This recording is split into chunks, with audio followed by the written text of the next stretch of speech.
धर्म ग्रंथों में एकादशी का बहुत महत्व बताया गया है, लेकिन सभी एकादशियों में सबसे श्रेष्ठ और पुण्यदायी मानी जाती है निर्जला एकादशी। इस पावन व्रत को करने से वर्ष भर की सभी एकादशियों का फल प्राप्त होता है। कथा के अनुसार महाभारत काल में पांडवों में सबसे बलशाली भीमसेन थे। उन्हें भोजन बहुत प्रिय था और वे एक दिन भी बिना खाए नहीं रह सकते थे। जब महर्षि वेदव्यास ने सभी पांडवों को एकादशी व्रत रखने का नियम बताया, तब भीमसेन चिंतित हो गए। उन्होंने विनम्र होकर कहा, हे गुरुदेव, मैं भूखा नहीं रह सकता। कृपया ऐसा कोई उपाय बताइए जिससे मुझे सभी एकादशियों का फल मिल जाए।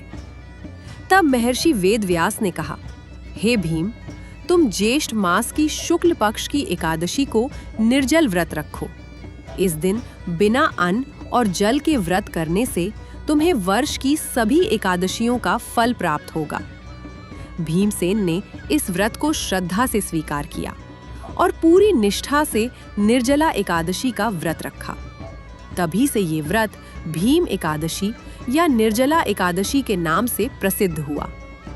इस दिन भक्त भगवान विष्णु की पूजा करते हैं, व्रत रखते हैं और जल तक का त्याग करते हैं। मान्यता है कि इस व्रत से सभी पाप नष्ट हो जाते हैं और मोक्ष की प्राप्ति होती है। निर्जला एकादशी का व्रत अत्यंत कठिन माना जाता है, लेकिन इसका फल भी उतना ही महान है।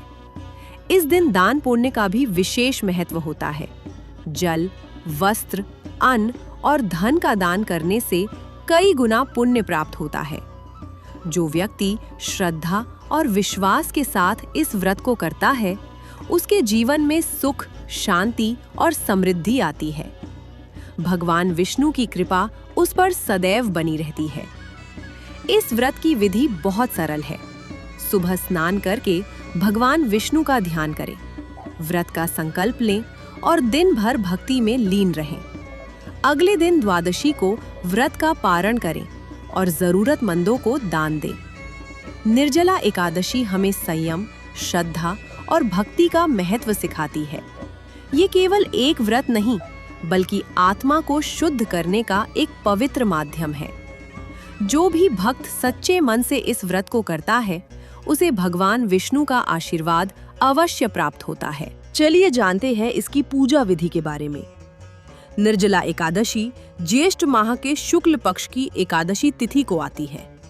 यह समय गर्मी का होता है और इसी कारण इस व्रत को सबसे कठिन माना जाता है, क्योंकि इसमें जल तक का त्याग किया जाता है। यह व्रत भगवान विष्णु को समर्पित है, जो सृष्टि के पालन करता है। एकादशी तिथि भगवान विष्णु को अत्यंत प्रिय होती है, इसलिए इस दिन किया गया व्रत और पूजा विशेष फलदायी मानी जाती है।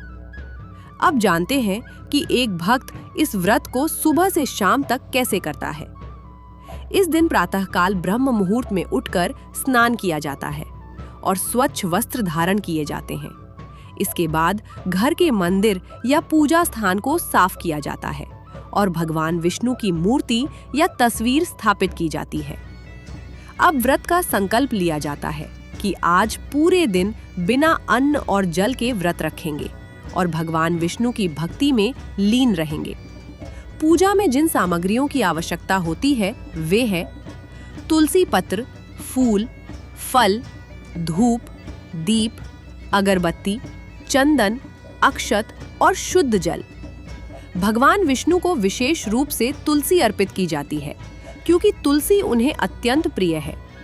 इसके बाद विधि पूर्वक पूजा की जाती है। भगवान को जल अर्पित किया जाता है, चंदन लगाया जाता है, फूल और तुलसी चढ़ाई जाती है और धूप दीप जलाकर आरती की जाती है। पूजा के दौरान ओम नमो भगवते वासुदेवाय मंत्र का जाप किया जाता है, जिससे मन शांत होता है और भक्ति बढ़ती है। पूरा दिन भक्त भजन, कीर्तन और भगवान विष्णु का ध्यान करते हुए बिताता है। इस दिन मन, वचन और कर्म से शुद्ध रहना बहुत आवश्यक माना जाता है। निर्जला एकादशी के दिन दान का भी विशेष महत्व है। इस दिन जल, फल, वस्त्र और अन्न का दान करने से कई गुना पुण्य प्राप्त होता है। शाम के समय फिर से भगवान विष्णु की पूजा और आरती की जाती है और उनसे सुख शांति और समृद्धि की प्रार्थना की जाती है। अगले दिन द्वादशी तिथि को व्रत का पारण किया जाता है। पारण के समय पहले भगवान को भोग लगाया जाता है, उसके बाद स्वयं भोजन ग्रहण किया जाता है। इस प्रकार एक भक्त श्रद्धा, नियम और भक्ति के साथ निर्जला एकादशी का व्रत पूर्ण करता है।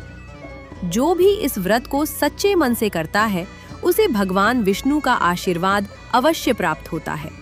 जय श्री हरि। अगर आपके पास एकादशी की कोई किताब नहीं है पढ़ने के लिए तो चिंता करने की आवश्यकता नहीं है। इस वीडियो को देखने के बाद आपको किसी भी पुस्तक को पढ़ने की आवश्यकता नहीं होगी, क्योंकि यहाँ आपको एकादशी का संपूर्ण महत्व और शास्त्रों का ज्ञान प्राप्त होगा। 1 श्लोक। एकादशी व्रतम पुण्यम सर्व पाप प्रणाशनम, भुक्ति मुक्ति प्रदम नित्यम विष्णु प्रीति करम परम। अर्थ, एकादशी का व्रत अत्यंत पुण्यदायक है। यह सभी पापों का नाश करता है। यह व्यक्ति को सांसारिक सुख, भुक्ति और मोक्ष मुक्ति दोनों प्रदान करता है और भगवान विष्णु को अत्यंत प्रिय है। 2 श्लोक। एकादशाम उपोषे विष्णुम ध्यायेत समाहितः सर्व पाप विनिर्मुक्तो विष्णु लोकम स गच्छति। अर्थ, जो व्यक्ति एकादशी के दिन उपवास रखकर भगवान विष्णु का ध्यान करता है वह सभी पापों से मुक्त होकर विष्णु लोक को प्राप्त करता है। 3 श्लोक। निर्जला नाम एकादशी सर्व पाप हरिणी स्मृता, यह करोति नरः भक्त्या सर्व पापै प्रमुच्यते।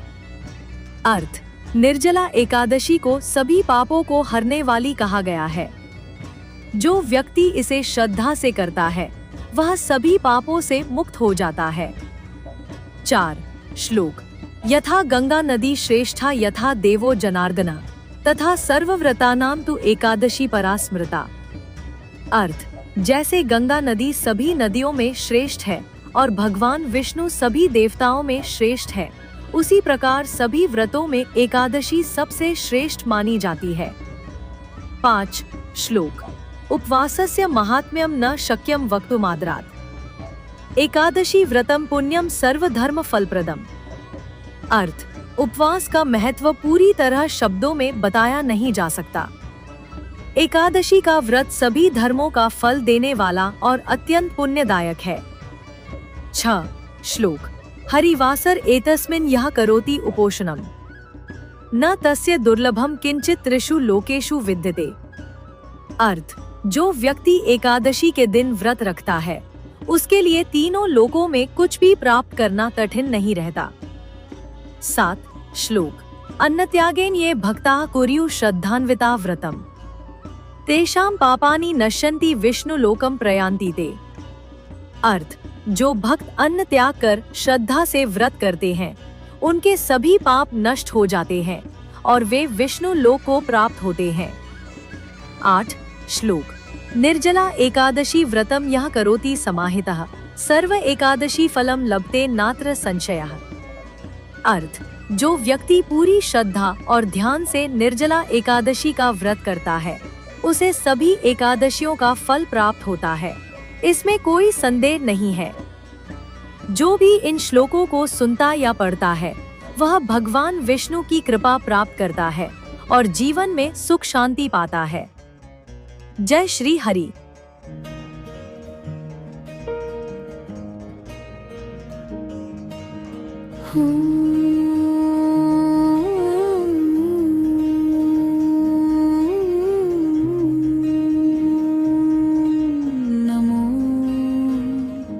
भगवते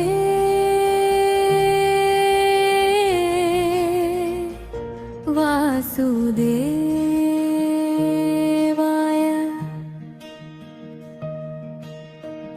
लक्ष्मीनारायणं देवं शङ्खचक्रगदाधरं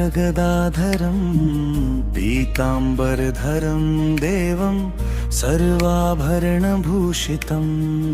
कमलनयनं देवं कमलासनसंस्थितं कमलालयसंयुक्तं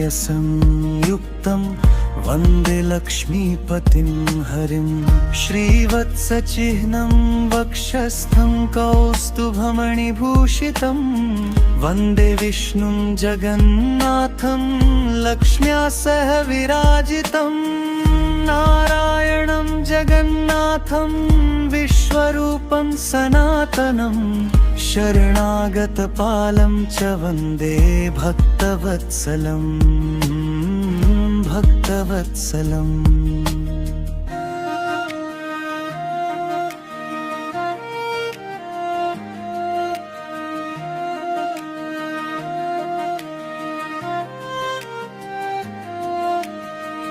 दिव्यं रूपं महातेजं सर्वाभीष्टफलप्रदं भक्तानुग्रहकर्तारं वन्दे लक्ष्मीनारायणम् सर्वलोकैकनाथं तं सर्वदुःखनिवारणं सर्वसौभाग्यदातारं वन्दे लक्ष्मीनारायणम् सर्वपापहरं देवं सर्वरोगनिवारणं सर्वसम्पत्प्रदातारं वन्दे लक्ष्मीनारायणम् भुक्तिमुक्तिप्रदं देवं सर्वसिद्धिप्रदायकं वन्दे लक्ष्मीनारायणं सर्वाभीष्टफलप्रदम्।